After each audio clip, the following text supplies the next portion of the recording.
It's all right. We're live. We're Good morning, here. Vinnie. We're live. How's We're here. how's Come everybody on, Michael thing? Knight. How are you? I'm pretty good. Introduce us, please. Oh, by all means, he is Michael Knight, famed raconteur, boulevardier, and man about Pasadena, California, giving you the news and views from the people on the street that he meets and the people that he knows that don't go nowheres. Me, I'm New York Vinnie. I'm Oh, just here for the me, beer.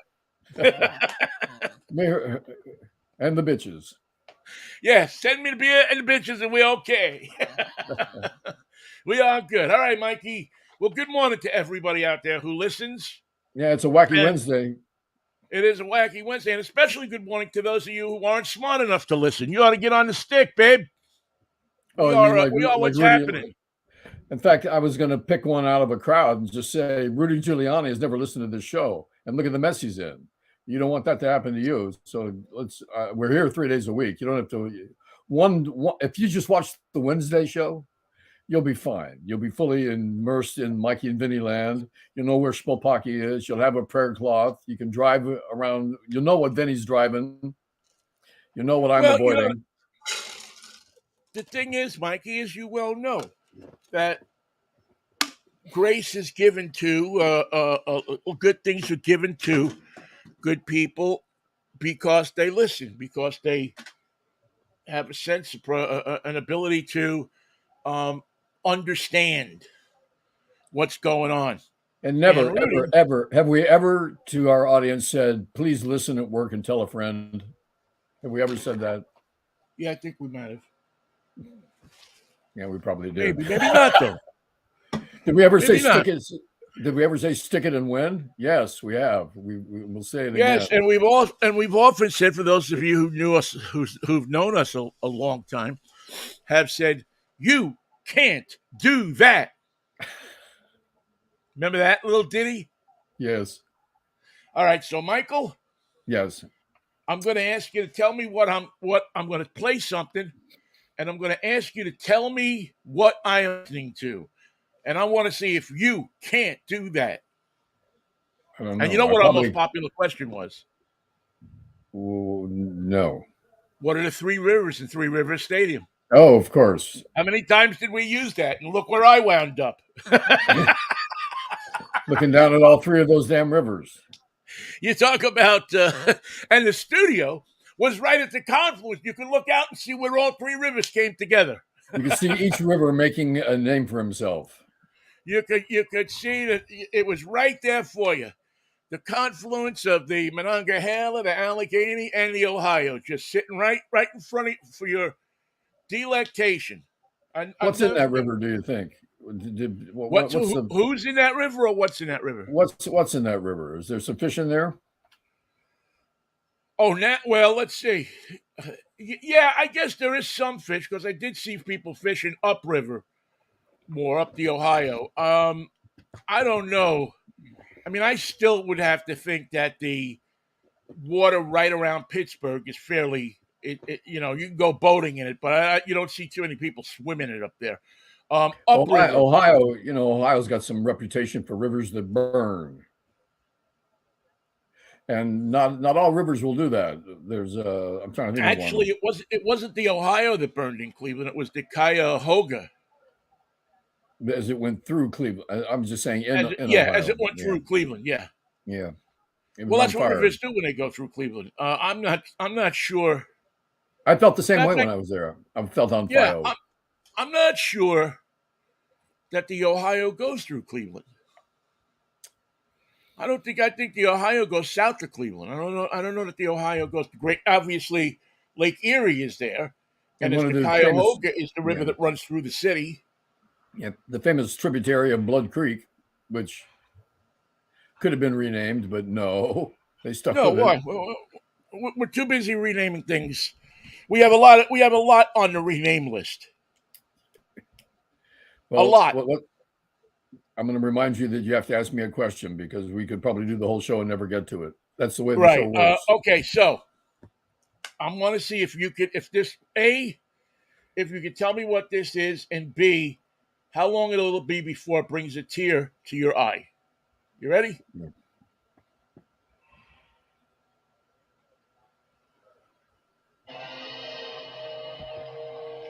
Can you hear it? Can't not very well.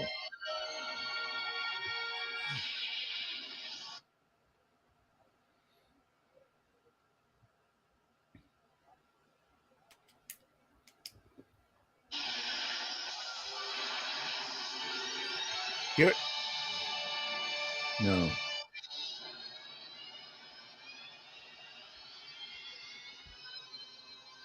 Sounds like it's way down the hall.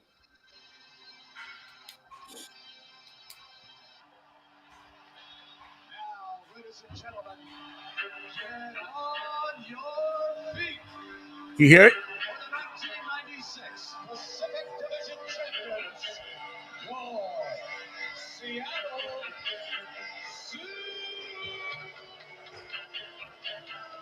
I can't hear it, Vinny. I can't hear it well enough to Right. know. It's just not distinct in any way.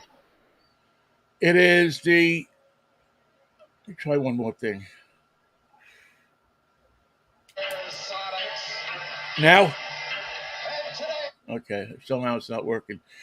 Yeah, somebody posted the intro to the 1996 Seattle Supersonics Whoa. I on mean, Twitter this morning with Squatch coming down oh yeah. and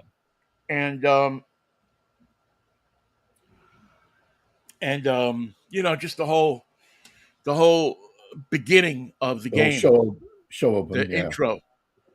Now, let's see. Here's my "You Can't Do This." Can you possibly name me the 5 starters, the 5 Oh regular God. starters on that team? No. Nah, No. see, No way in hell.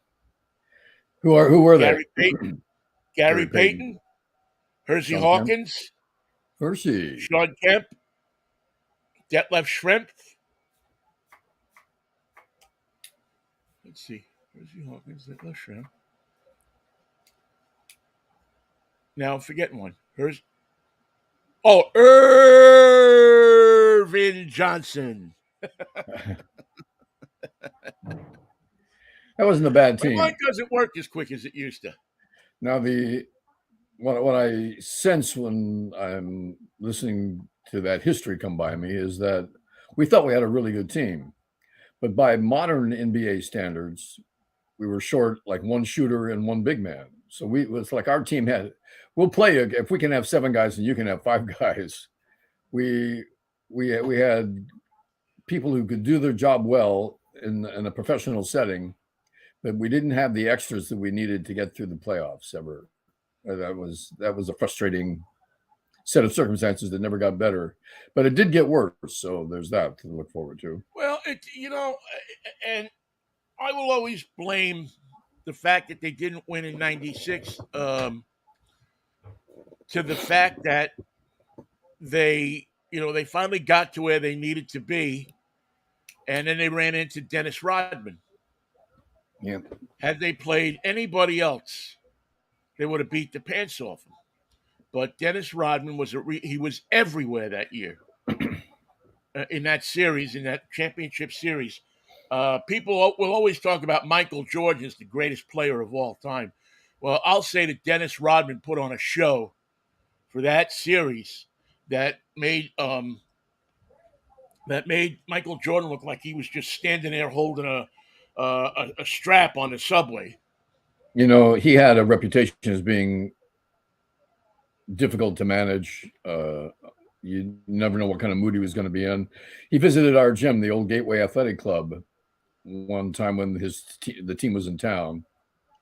And instead of just walking around and saying, "This looks good, you guys have free food," whatever his questions may be, he worked out for an hour and then left because that was his mindset.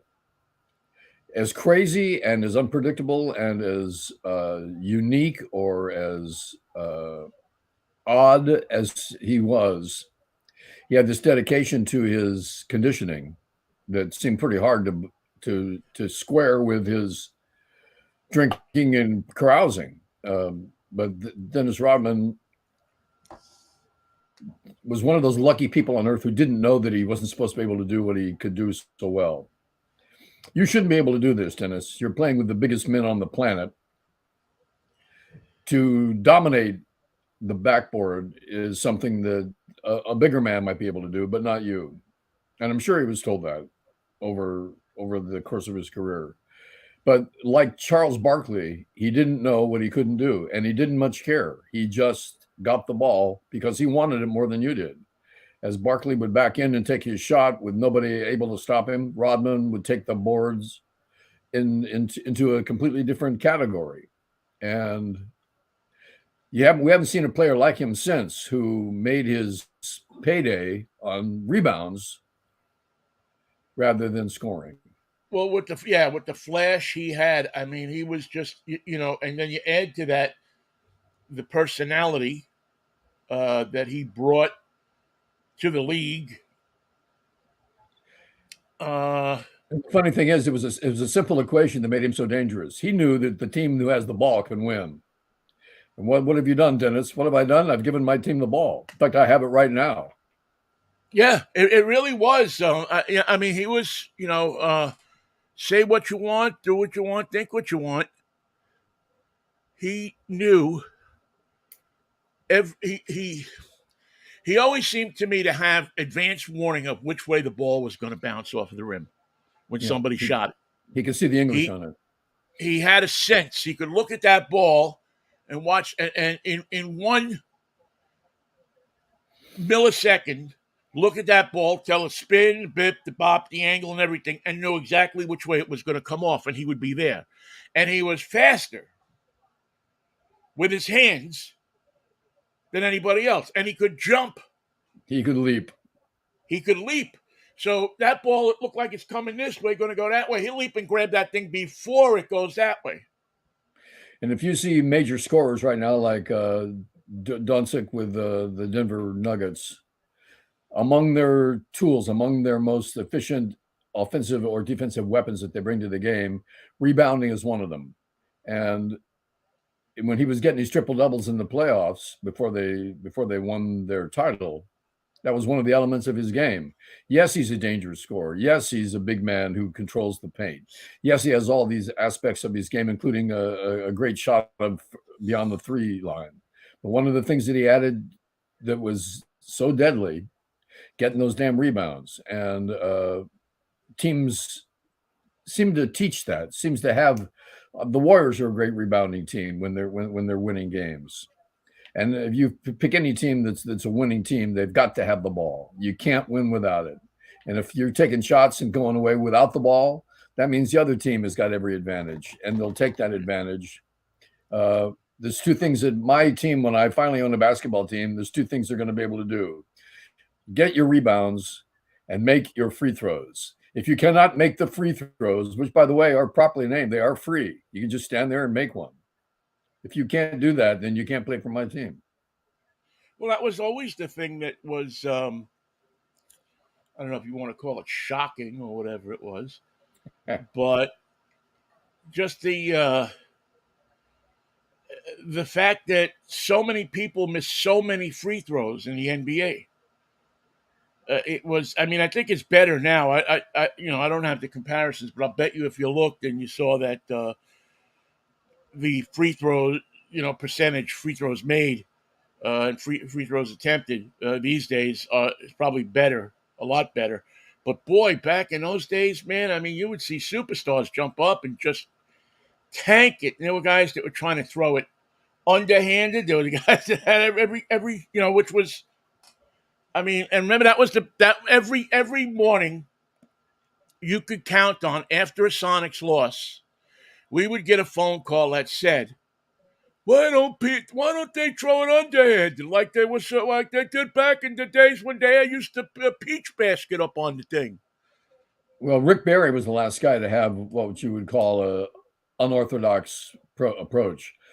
But the interesting thing, if you were going to start a program of making the rebounds, a school for free throws only, not rebounds, free throws only, look at the top 10 guys in the league who make all their shots, and they all shoot conventionally, a conventional shot. They're ready. They don't wait. They do not tarry at the line.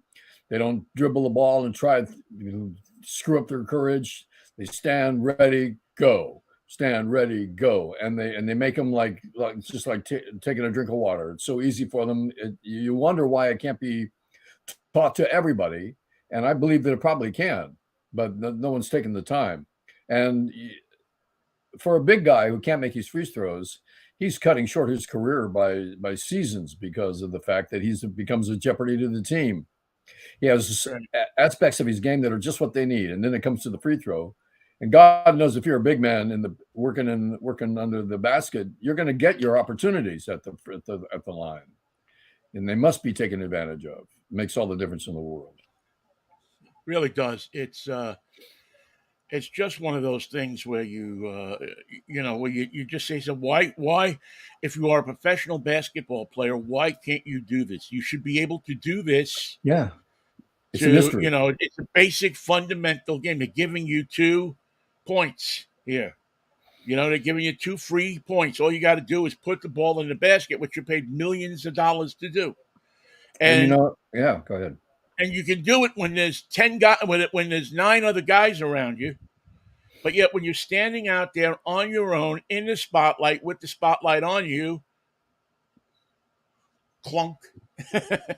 And the funny thing is, the people who can't shoot free throws, Shaq was one of them. Never could figure that one out because I watched him so often in the playoffs when he was with the Lakers, and it was fascinating that he couldn't make them. In fact, what's weird about it, Vinnie, is a player that has all the physical skills that got him to the NBA suddenly goes to the free throw line and looks awkward. Doesn't look at home at all. Doesn't look comfortable. Doesn't look ready. Doesn't look convinced that he can do it. And he can't.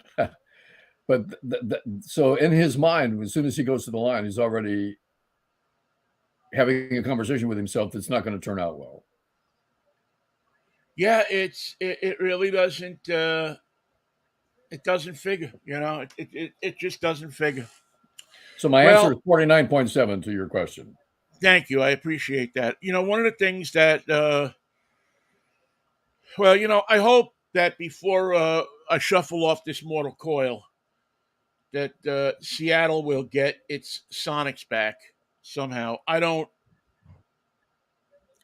think one day it's going to happen. I don't know that the economics of sports will allow it to happen. It's going to have to be some rich guy's plaything because I don't know. He's got to be rich like to rescue like the Washington football team. The ex-Redskins just got rescued. They got a quarterback that they can use. They got ownership that's committed. They got a coach that's ready. They got assistant coaches that are some of the best. In one offseason, they changed their entire culture. And that Washington team should be a contender. It wasn't before because it was a rich man's plaything. And he wasn't a nice rich man. And he didn't play well with others. And he was content to have a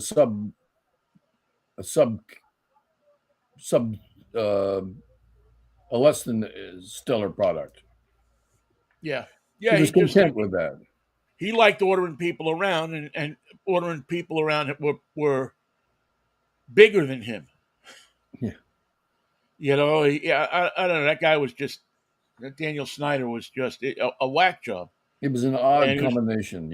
He's just one of these guys that didn't, he's like when Trump owned the team. There was a certain thing of being able to order bigger men than you around. There's something to that. I don't know exactly what it is. Yeah. And to say they're mine, I own these guys. I own these men. Right. They're mine. And listen, a lot of you couldn't have a Barry Ackerley today. Barry Ackerley would be outclassed. Not outclassed. I don't want to say that. Outspent. Outspent. They would be out. That would be something that they couldn't. And maneuvered around. Outmaneuvered. Yeah, just outmaneuvered in the off season. Mikey, hang on one second. I got to go grab something. Of course. I want to talk a little bit about baseball. Yes, talk baseball. I'll be able to hear you. I just can't answer you. Giants. I'm a Giants fan. If you're this year your first time watching our show, and suffering is my game. The idea of victory is always welcomed.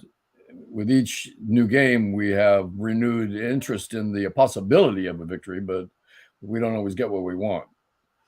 Won yesterday, 7-0. That was a good game, and part of that game was what we have committed to in terms of how we're going to rebuild our team, and that is we're bringing up rookies and lots of them.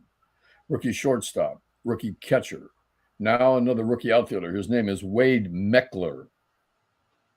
Meckler got his first hits coming to the big show. He saw, I think, only 30 or 40 games, 80 at bats in AAA before they brought him from AA to AAA right to the show, and he's got his first hits now in playing outfield for the Giants.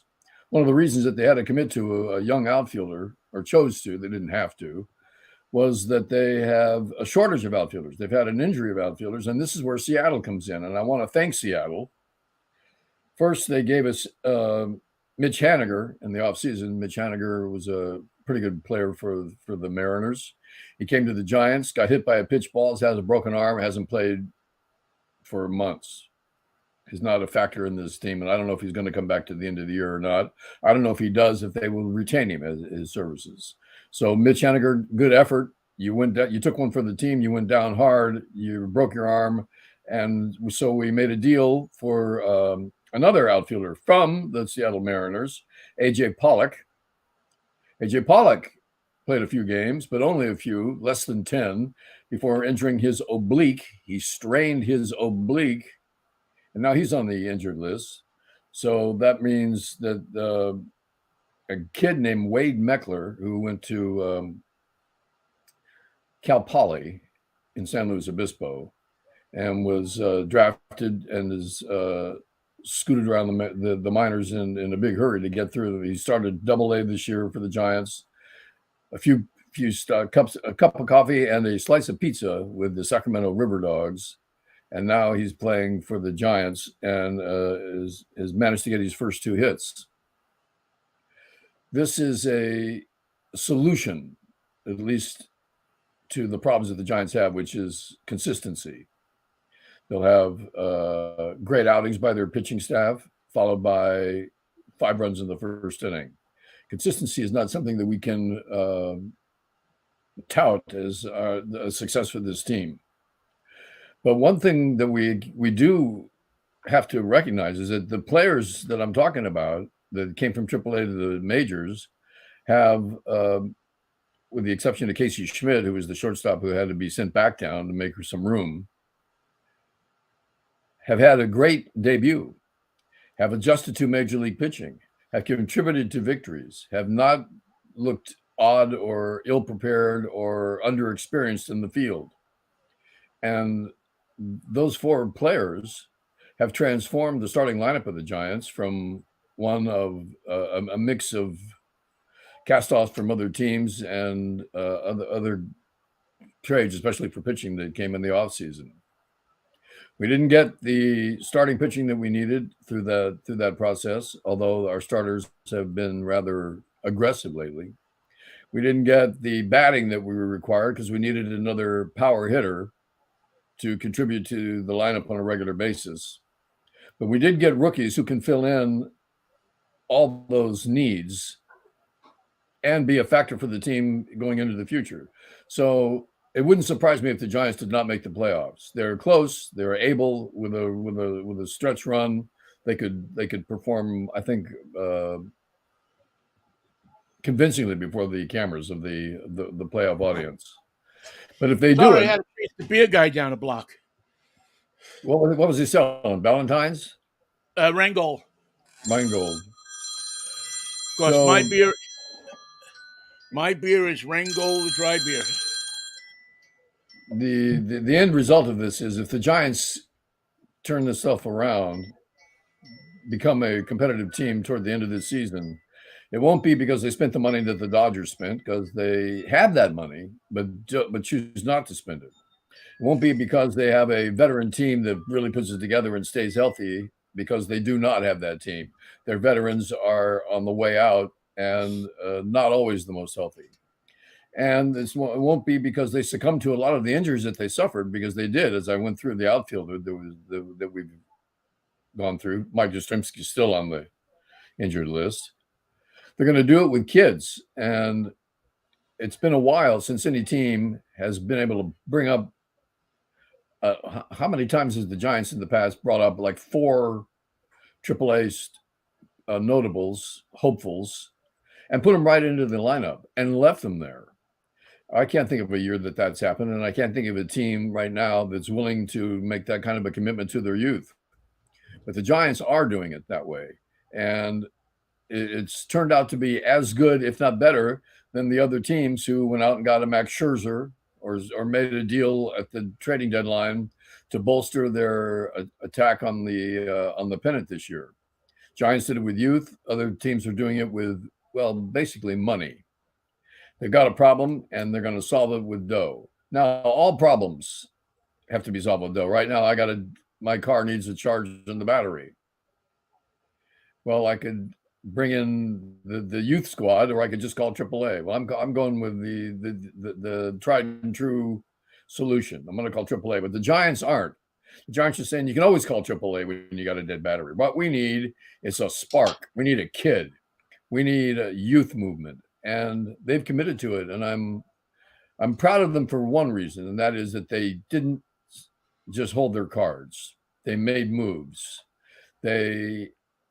They were forced into it with injuries, but they responded with aggressiveness. And I don't always agree with the way they run their front office, but in this case, I think that it's going to pay dividends. So get used to the new outfielder, Wade Meckler. He's already got 2 hits. He's already played in 2 games. He's gotten used to the team. They seem to like him. And when he got up to bat, he heard me say, get a hit, because if you don't, I'll find someone who will. And that's what the Giants are doing in a sense. They're saying, look, we're in second place or third place, depending what day it is. We have a chance at this thing. We're going to do it, but we're going to do it our way with our rookies. And I hope they do. I hope it becomes a factor in their race for the flag this year.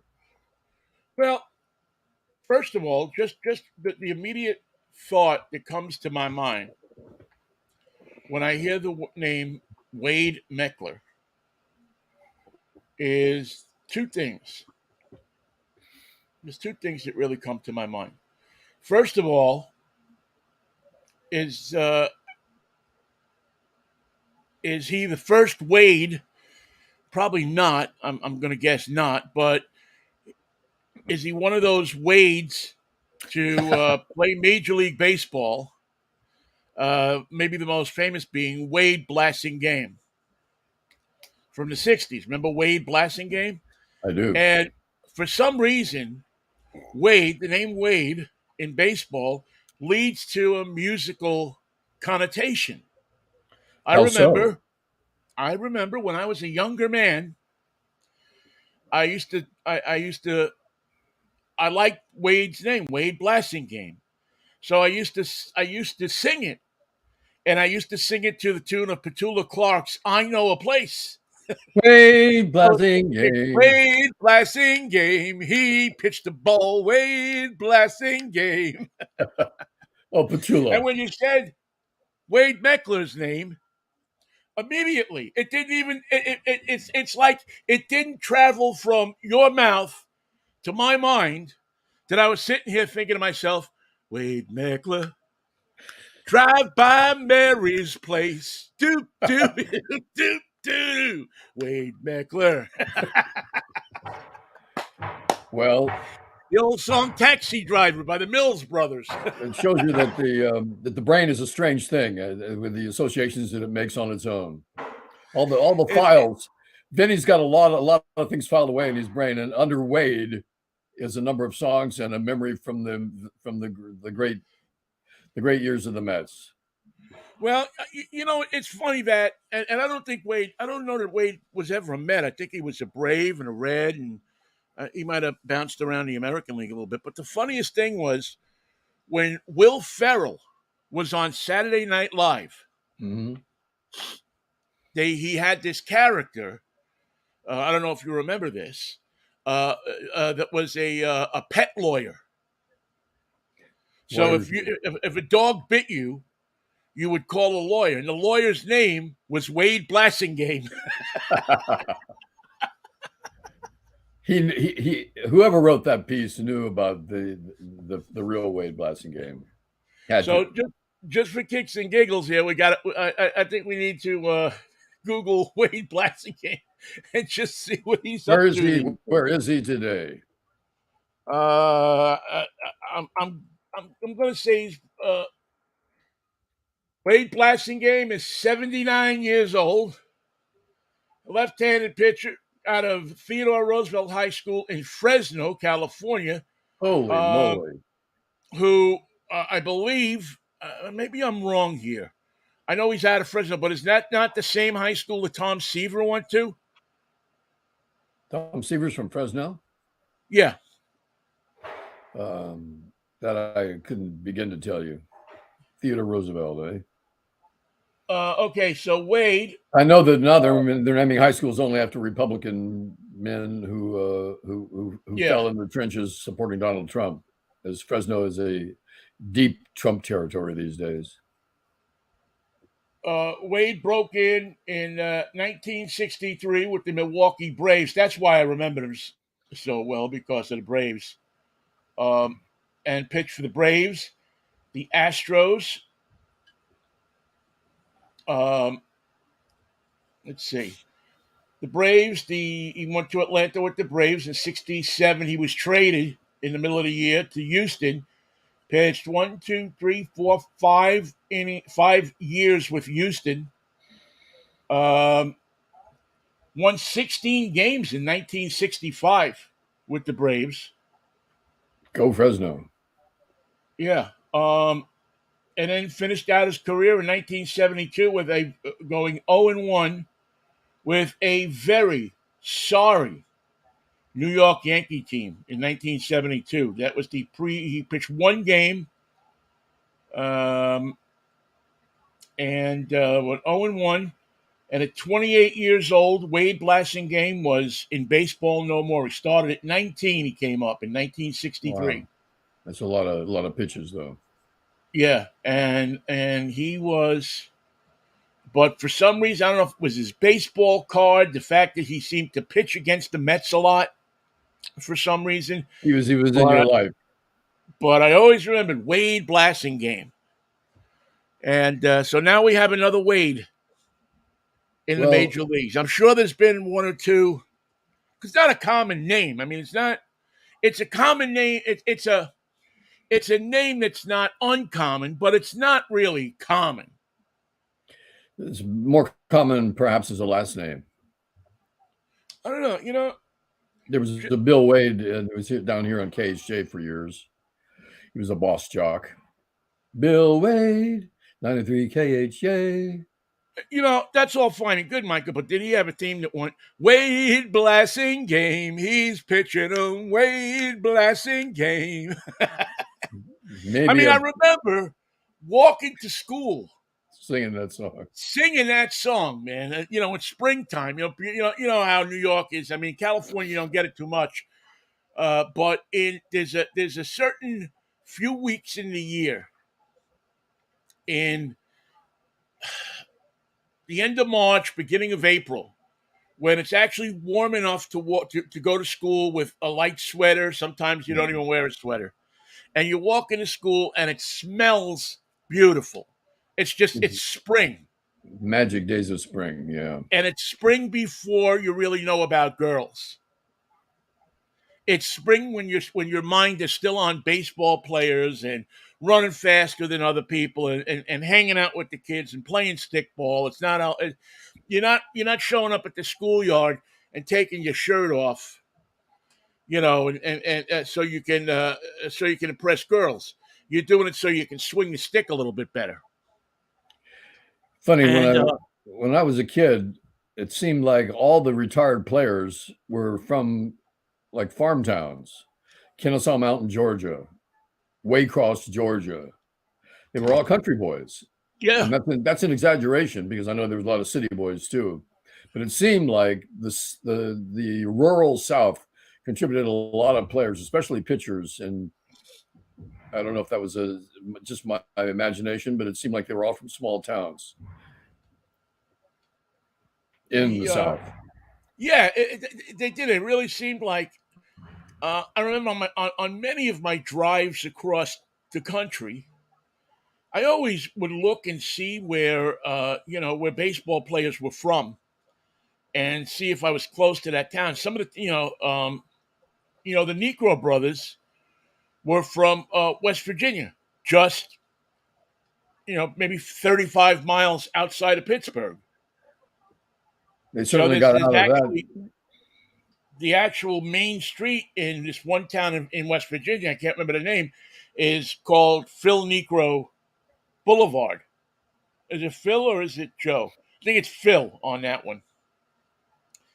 And yeah, a lot of them came from these small towns. They played Legion ball. They played back then. You played ball against other cities. Each rich guy in the city had a baseball team, Right. and they sent the team to play the other team of the next town with the next guy's rich guy. Or they also had factory leagues. And there were a lot of those leagues, touring leagues. They'd come to your high school. They'd play whoever you got. Remember the House of House of David. House of David. Yes, thank you. The Crazy House of team. David. They didn't shave. They wore the long biblical beards. They ostensibly were all Jewish. They came to your town to play the Christian boys from the Baptist high school or whoever, and beat them, get back on the bus, and go to Waycross, Georgia, and play another game. The House of David. Yeah, and for many people in those small towns, it's the first time they ever got a chance to see what a Jew looked like. And they couldn't. It was like, well, what's the word I'm looking for? It was like a sideshow. It was like the bearded lady. They didn't know what to make of it, especially Yeah, because after trying to figure it out for 9 innings, you lose 10-3 to a team that you can't even pronounce the guys' names who are on the you team, can't see their faces. and they're all good I mean, boys from New York. they all have the Hasidim type, with the curls and everything. I wonder why, and maybe I just missed it. I wonder why nobody's made a movie about them. Fascinating idea, because imagine the guy who came up with the idea, making notes on the back of his napkin. I'm gonna have a touring baseball team. We're going to call it the House of David. We're all going to wear long beards. We're all going to be Jewish. We're all going to be from the big cities of the East. We're going to come to your town, play you, beat you, get back on the bus and go. We're going to wear strange little uniforms with the Star of David on them. I mean, it's a concept that's open for criticism right away. Saying, well, isn't that racist? What are you belittling the Jewish faith? What are you guys doing? What are we doing? We're coming to town to beat you. That's what we're doing. Who wants to play? I wonder nowadays you couldn't start that, could you? I mean, nowadays you'd have to actually have all Jewish ball players that were Hasidim, or else people would boo you. But I think it would be a fascinating movie. I know there's a book about him out there somewhere. But that's what for a lot of people, that's what baseball was. It was these towns and you visit that happened in small towns across America every year of Eddie Feiner and his All Stars. Remember them? Eddie Feiner, the king and his court? Yes. And they played softball, but they had 3 guys, I think. He didn't need an outfielder because you weren't going to get to hit the ball. Right. They had a roving infielder. They had Eddie pitching, and they had a catcher. And you weren't going to beat him. You couldn't beat him. I don't think they ever got beat, or they might have got beaten once or twice. Here's the whole field. You can put it wherever you want. Who's up? Let's go. Eddie's pitching. And Eddie pitched every game. That's the weird thing. He went to the next town and had to pitch the next day. And Eddie Feiner was, and they worked, the country fair circuit. Yep. They went wherever they, wherever they could book them. I think I may be wrong on this, but I think his wife used to book him. Get off the bus and put on a show. And they had great posters that they would put out. And it was there was always a couple home run hitters in town from the beer league that thought, well, I'm going to get a hold of one here. You wait and see. Nope. Right. They probably do like a $5, here's $5 if you can hit a home run off, hit it, or if you can get a hit off of them. Never mind a home run. If you can make contact with the ball, we'll give you $2.50. If you hit a home run, we'll give you $5. And the two guys behind him in the field, the one infielder and one outfielder, were good. If you did pop one up, they were going to get it. Yeah. Stay awake out there, boys.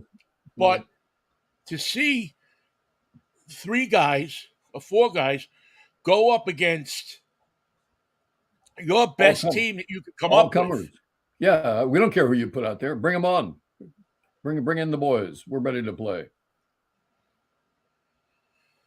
That was that was when it was it was now if there was a king in the court, you'd have to pay $25 to see him. Yeah. And you'd have to go for another 100 in memorabilia in what do you call it? In merchandise, in merch. You got to sell that merch. It ain't about the game, it's about the merch. It's the merch. Who cares? Just the merch. And then after that, you'd to get an autograph, you'd have to pay $10 to stand in line for 2 hours to get an autograph. But they had riders on their contract. Like when Eddie came to town, the part of the deal was you had to feed them. What's for dinner? Yeah. What's for dinner? We're hungry. Well, and that was probably typical with all those teams, and most of those places. They were getting the best restaurant in town or somebody from the fair. Eddie Feiner probably ate more, and his team probably ate more corn dogs than you've ever seen. It's just that's what mustard is for, to make a corn dog edible. Exactly. Wade's favorite number was 36. He wore that 3 times. He wore 47 once, 22 once, 30 and 29. Wore 29 with the Yankees. They didn't get the 9 sewn on before he was let go. He was gone. What happened to that guy? I just got his uniform ready. He's gone. He's gone. You won't see Wade around here anymore. Nope. You're not going to see Wade around anymore. No. Anyway, born on November 22nd, 1943. In Deming, New Mexico. No, there's a good town for a baseball player. Yeah, I think there's been a number of baseball players that have come out of there. For some reason, it hits me that's the home. Yeah, his last game, September 22nd, 1972, against the Cleveland Indians. So, see, now we've so welcome to another Wade. So your theory that something happens to players when they get traded to Seattle, they lose their edge, they lose their competitive nature, they lose their ability to put the bat on the ball, they lose the fire, they lose seemingly their life force. And I'm going to ask you not to trade any more outfielders to the Giants for a while till we get this thing settled. But Mitch Haniger and AJ Pollock together didn't play 20 games, and both of them now dealing with injuries that keep them out of the action. So I'm going to have to ask for no more outfielders from Seattle for a while, unless, let's just say never say never. But until we check out their ability to take a punch, we're going to have to hold off on those trades for a bit. Yes, I feel sorry for Mitch Haniger because he was doing well and then got hit by a pitch and that broke his arm, and he's going to be. Well, now he's going to have to fight for a job to get back. If he was ready to play, I don't know if they'd activate him. They probably have to send him to AAA. Um, And the Giants are a team, you better read the transaction board every day because they move their players more than any team that I've experienced. There's probably yeah, a another lot of team in the moves. league. Well, so have the Mariners. Mariners have the Mariners have definitely moved the roster, hustled the roster around a little bit. I forgot one. We both forgot one important Wade Phillips, Wade Boggs, Wade Boggs, of course, who ate chicken before every the Chicken Man. the chicken. Yeah, that was his pregame ritual, eating chicken, and then he had that crouch too. He sort of got himself down into a smaller. He turned himself into a smaller player so that he could see the ball better as it approached the bat. He was just one of those guys who was born to be able to get a hit. It didn't matter who the pitcher was. It didn't matter what the weather was. It didn't matter what the situation was. He could get a hit. See, this is what I hate about living on the West Coast. It's freaking 11:01, and the Mets are already losing to Pittsburgh 7-4. Good effort. I'd say there's some Uh, long ball in play. oh no, actually, you know what? I'm sorry. I was watching the. I looked at last night's score. I was overjoyed with the. I was so overjoyed with the Mariners win last night that I. Let's see. Actually, right now the Mets are ahead 3-2, so I should be happy. I should be happy, but I'm not. How do you find happiness in this age, Michael? Well, first place is one place where happiness reigns. It's not easy to stay there, but it's nice to be number one in this time of year in baseball. Yeah, look at and we talked about the Giants and how they find themselves in it. Look at the Mariners. I mean, they look like they were dead in the water. They do that, don't they? Yeah, but at the trading deadline, and now all of a sudden, they're 9 games. Nine is it? 9 games over 500. Um, Third in the AL West and moving upward. Now, unfortunately, they have a lot of good teams in the AL West, but still, they You know got Luis what? Castillo in Kansas City, and all of a sudden they're starting to move along. One thing I've noticed just watching Sports Center when you see less than 30 seconds of highlights is that they have an energy that they didn't seem to have before, and camaraderie that I think is important. Winning teams are happy teams. You know what it's like to have a happy bench because you've won and you're going to win again and you're winning right Right. now. That's the kind of contagion that you want on your baseball team. Winning cures everything, except for the Jets. We'll see what happens with the Jets. I wouldn't. I'm expecting them to be a bit of a surprise. Yeah, I can't. We'll see. I've been disappointed. The Mets and Jets are cause for my disappointment almost as much as my love life. Not Well, quite, but almost as much. And I mean, every time. I mean, look, I began this year with the Mets thinking, "Wow, man, you got Scherzer, you got some really nice components on this team," and I mean, it all fell apart in like 15 minutes. It seemed like it, and I know that's baseball. That you could put you know, you could put all of these different components together. How many times did we see it with the Yankees, where they had the highest payroll yeah. and couldn't get out of their own way? Even in the doldrums of 1972, when they were owned by, was it CBS that owned them? And The Columbia Broadcasting System. What was Mike Burke? it did not work out. You Who know, had CBS also made a big mistake then that changed the guitar industry.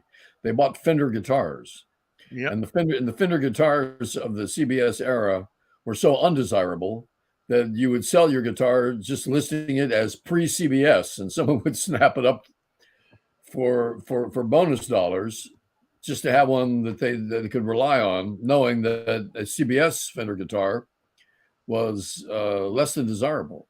In fact, nobody wants them now. Can you imagine making Fender guitars? You can't go wrong. You know how to do it. You know how they're supposed to sound. You know where the wood is supposed to be. You make them red or blue or green. What can the ownership do to make them less than desirable? Well, CBS figured out a way. It was magical. Well, It they've was, done that. I mean, yeah, they've done that in many industries. yes. I mean, look at But what they've done to radio. I'd rather Their not. But you're right. Odyssey stock is worth what? And that's not CBS that did it. They sold it at the right time. But Odyssey stock is what, about $1 a share now? And imagine taking the CBS radio network and the CBS owned stations and saying, this is actually worthless territory. We're going to run it at a loss and see if we can move it, sell it to an investment company. Tell KKR we're ready to sell. Take the whole thing. But that's it. They didn't sell it to an investment company. They sold it to a guy, to a family that had been successful at radio. But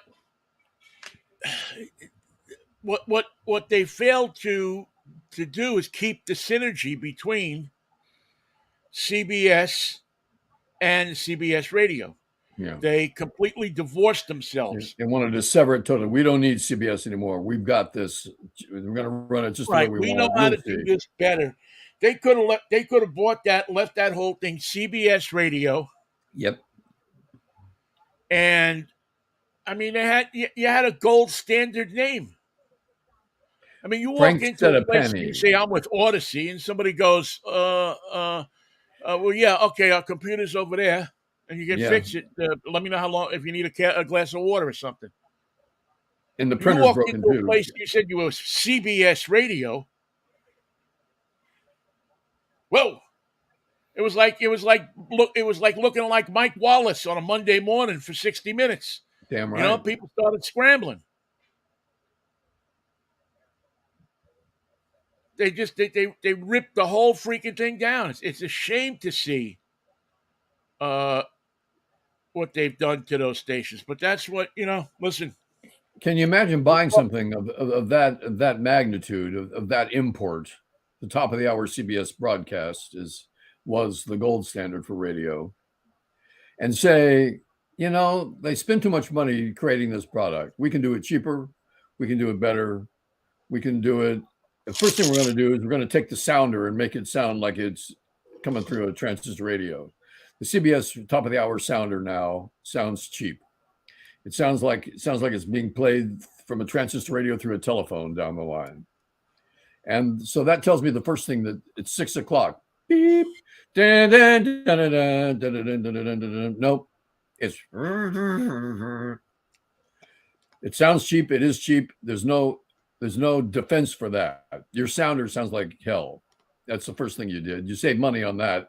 Now you save money on the whole process across the line. And you can guarantee that when there's a big story, they probably will not have a reporter there for top of the hour. Does CBS Radio have a reporter sending back information right now from the Maui fire, from any of the Donald Trump courtrooms? Do they have people on the street, on the beat, filing stories throughout the day? What they do these days is they either find a stringer, Yep, or they take they have an agreement where they use a local station's sound. So what you're getting is the same thing that you're getting from they probably have like I know here, Cairo, the former CBS affiliate here, has a deal with Cairo TV, which is the CBS affiliate, and they can use sound and stuff from that. But they're not owned by the same company, right? Not owned by the same company. No, Bonneville owns Cairo, and Cox, I believe it's still Cox, owns the CBS affiliate. But they have an agreement. They work together.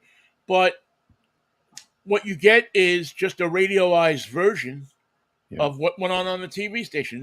They have, I don't even think they have one reporter out in the street sometimes. That's becoming standard, even in Los Angeles. They have maybe 3 reporters to cover a city of millions, to cover Yeah. a county of 10 million, um, with big stories. I mean, there's got to be. You don't have to look all. It's funny, but I say that. Some editor would tell me, "You think it's easy? Some days in Los Angeles, there's nothing going on," and of course, that's an exaggeration. But that's the way it feels in the newsroom, unless there is a big story, breaking news, something to hang their hat on, something to open the hour with, something to cover throughout the day, something to everybody logs out and sends in their work for 2 readers and 2 sounders, and file that right away. Do that Yeah. multiplied by 3 or 4 reporters, and you've got your own news collections agency that works beautifully on big days. And Well, without those skilled reporters on the street, you really can't follow it. what's taken over now for TV, and I suspect it's going to come to radio here soon. It's only a matter of time if it isn't there already. Is there's 2 competing services that roam the streets at night, and they listen to police radios, and they go after the stories, Yeah. and then they sell the stories to the TV stations, and so you don't see a stand up from a reporter out there. You just see that they write around it in the newsroom. You're right around the sound. Right around the sound, and that's why you get so many car crashes and so many, because these guys go out, they respond to it, they film it, and then they sell it back to the television station. Yeah. And they're all over LA, they're all over New York, and a bunch of cities. And that's news these days because it's a visual medium. Yeah. People don't have time to listen. Then how, what you're saying is true, but at the same time, there's a parallel story that doesn't make sense, and that is more people are listening to podcasts now than ever before. I was just going to say that. And how does that work? Does that mean radio is giving you something that you don't want to listen to, and somebody else is offering you a podcast that you, based on the topic that's more interesting to you than the top of the hour news? Well, Mikey, I think with podcasts, and I've been studying this because, I think that part of it is, and see, radio traditionally has these 3-hour shows or 4-hour shows, and it's one guy or 2 guys, 4 hours, just babbling about whatever they can babble about. Yuck, yuck, yuck. Yuck, yuck, yuck. Podcasts are 20 minutes to 40 minutes. So it probably fits in the time of somebody's average commute. Yep. And it's focused. It's telling a story. I mean, for all the babbly bullcrap that you hear on radio, when do you hear people telling a story? Very rarely. There's only a few shows that I could think of on the air, on terrestrial radio, that does it. You know who did that? Is the guy for ABC. A Good Day. What the hell was his name? Paul Harvey. Paul Harvey. Thank you, Paul Harvey. Right. Paul Harvey was a podcast before podcasts were invented. He knew you that would plug him in he would come on at 12, whatever it was, 12:20. So he was in your noon news wheel, and he would tell 3 or 4 or 5 stories, and then gone.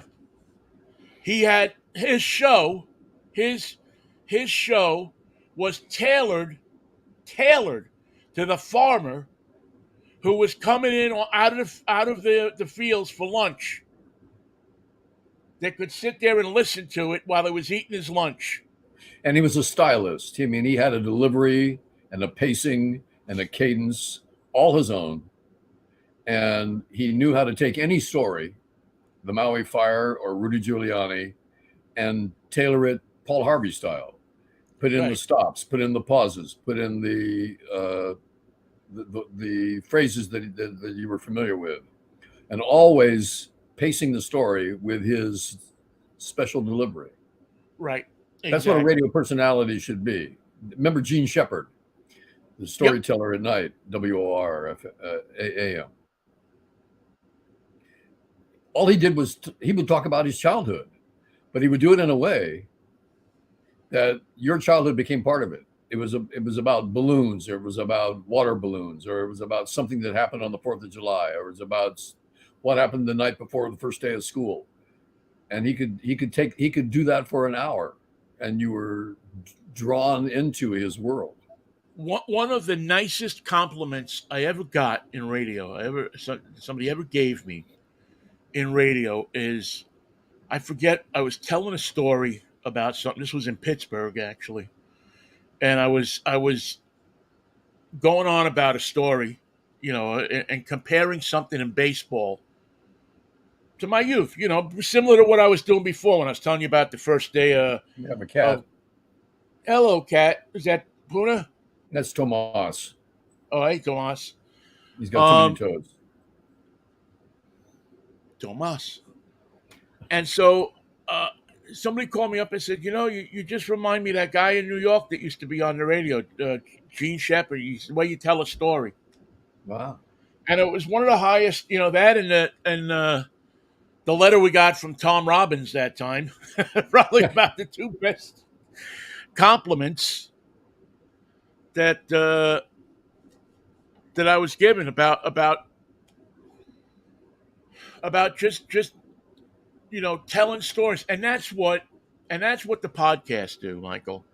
The podcasts tell stories. It's a story that can be listened to on the way to work, on the way home, while you're doing something in the garage. My kid listens to podcasts all the time. She doesn't bother with radio anymore. She gets her news on social media, and she gets her stories from. I mean, we went on a trip a couple of weeks ago. I'm sleeping. I wake up and I hear NPR on, and I'm going, "What the heck is NPR?" And my kid, is listening to NPR. And she found it on her own.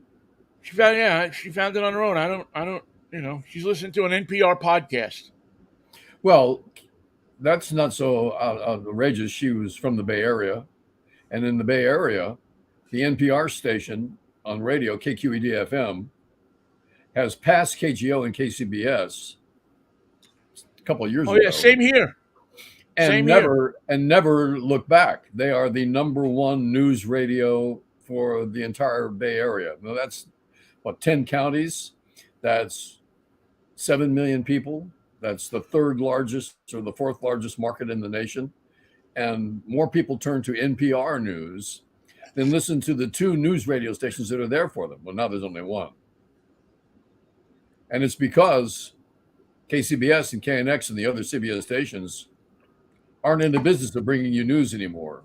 When the top of the hour headlines are over, they're in the business of bringing you traffic and weather together.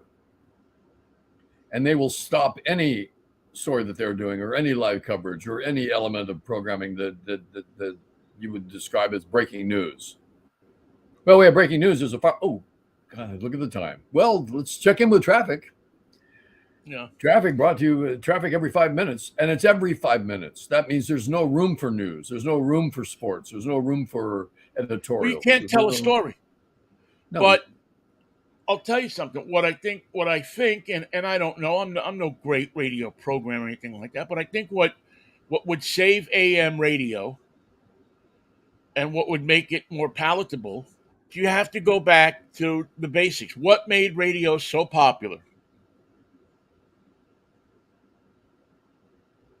1 hour shows, half-hour shows that you could listen to consistently and had either characters or focused on one particular subject with news, maybe in the top in the hour, short newscast, almost the way you almost go back to.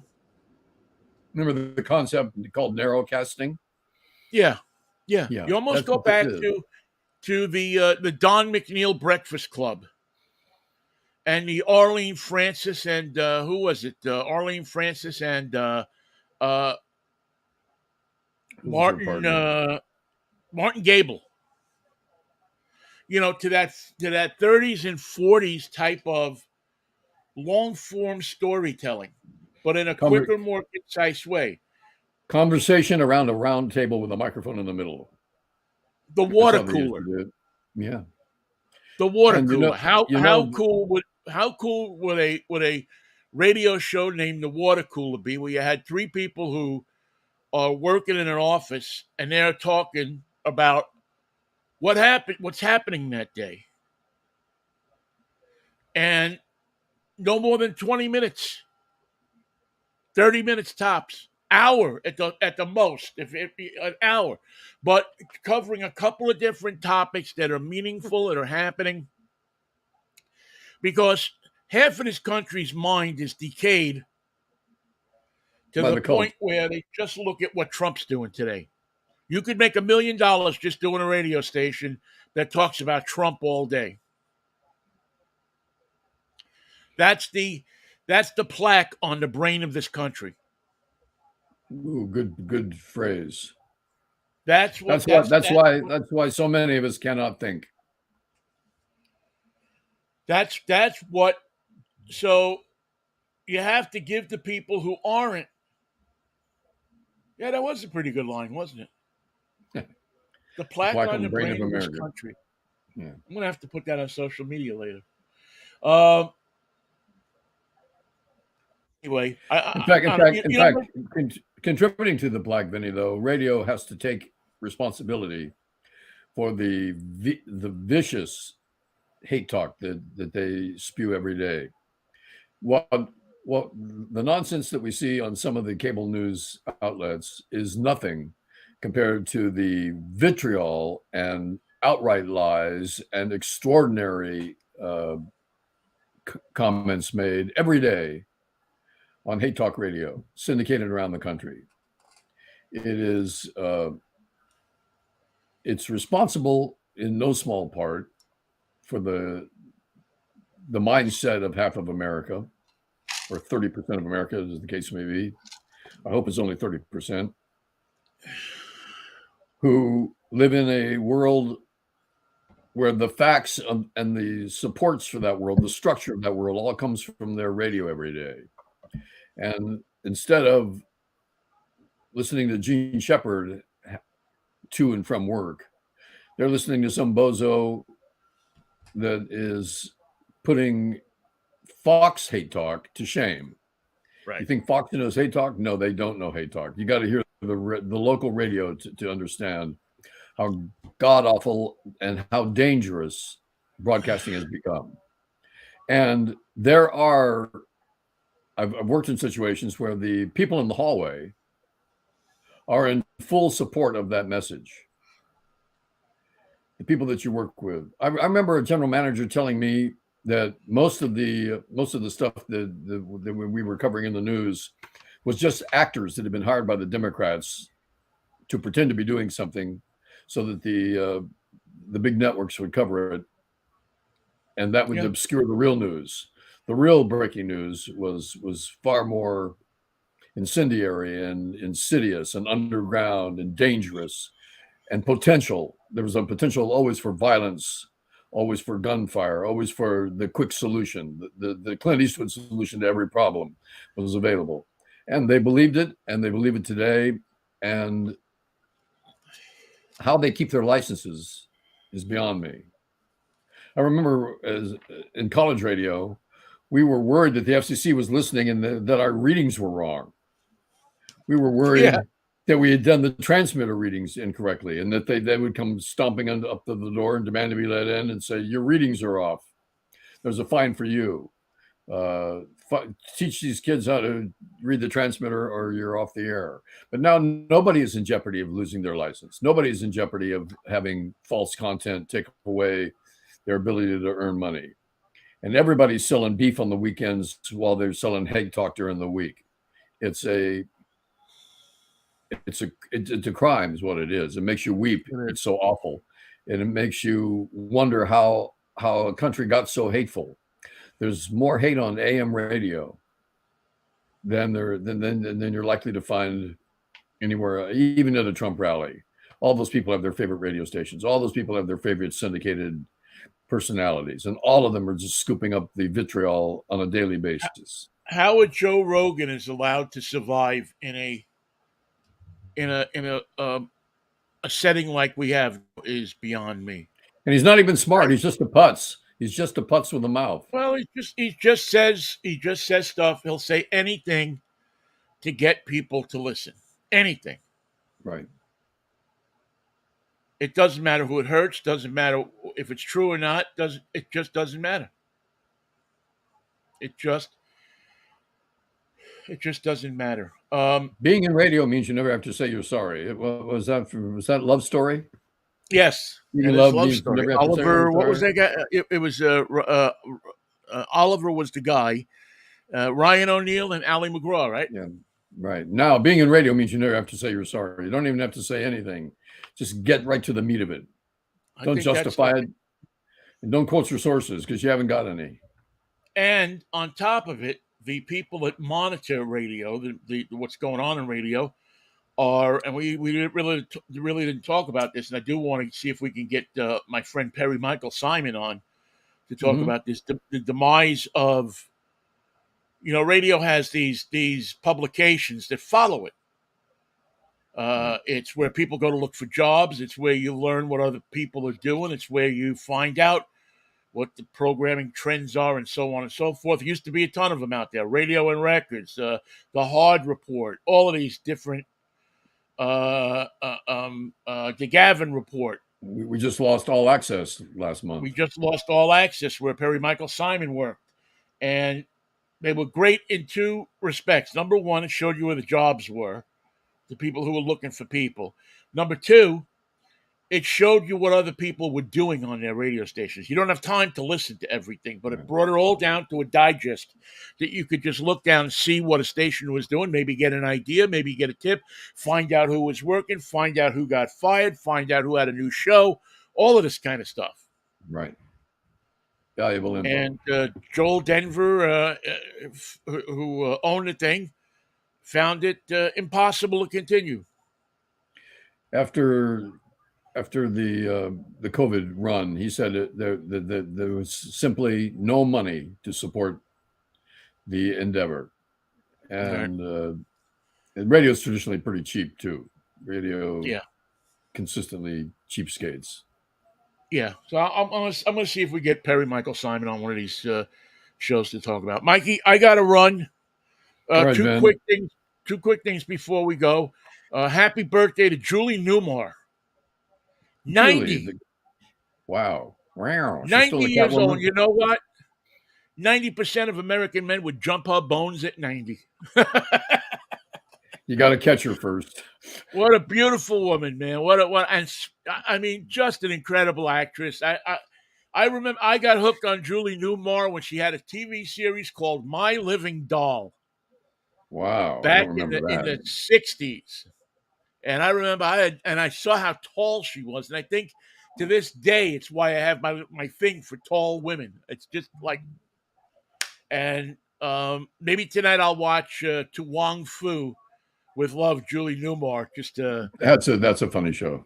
Yeah. a great movie. And I just want to send sympathy out to our original Unit 6, who had a tragedy in her life just the other day. And just sometimes things happen in our lives and we just can't understand or know why they happen. But they happen. And Julie, Sorry, Unit 6. You have yeah, our sympathies. just we're thinking of you and family. And we love you. You are always a great part. Both Unit 6s that we had at KJR were just spectacular parts of our show. And we're benchmarks, we're places we could go And have some fun. and have some fun and knew how to make traffic something different than just traffic. Entertaining. Knew how to make it entertaining. And Julie went on to have, she One of left the, us yeah. and had a great career, a very diversified career. She did a number of different things. And I just want to say to her that we're just thinking of her. That's all. We're thinking of her and hope that she gets through what I know from experience is an almost insurmountable tragedy in your life. But people do get through it. They get to the other side. They never know why. I don't know if they never know why, but they very rarely know why a person did what they did. But um, we're just thinking about you. So that's what I I'll got, see you. pal. I'll see you for a Freaky Friday then, shall we? Yeah, let's get together for Freaky Friday, and don't be the plaque on the brain of the nation. There's plenty of that. We don't need any more of that. Yeah, we got enough plaque out there right now. All And right, please, Mikey, I'll see please, you on please Friday. please remember to send over the beer guy. Yeah, send the beer guy. I'll talk to you Friday morning at 10:10, if the Lord's willing and the creek don't rise. Those are the prerequisites. The creek must not rise. All right, Vinny. And the Lord always must be willing, man. Peace, love, and Manischewitz, baby. What a wine. Take care, Mikey.